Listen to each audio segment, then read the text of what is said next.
Welcome to our channel.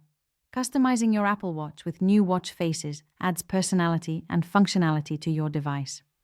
Step 1. On your iPhone, open the Watch app, which is the central hub for managing all Apple Watch settings and features. Step 2. Tap the Face Gallery tab at the bottom of the screen to browse through Apple's collection of official watch faces. Step 3.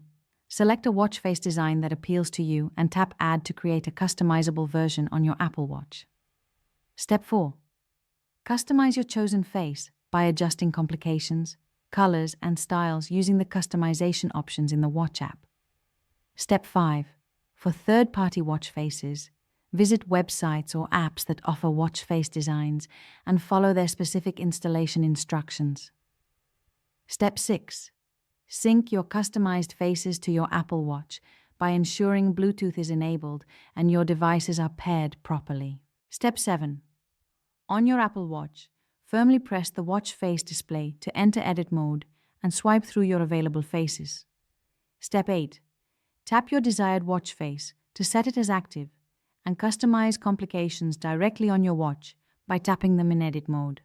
Don't forget to like this video and subscribe to our channel.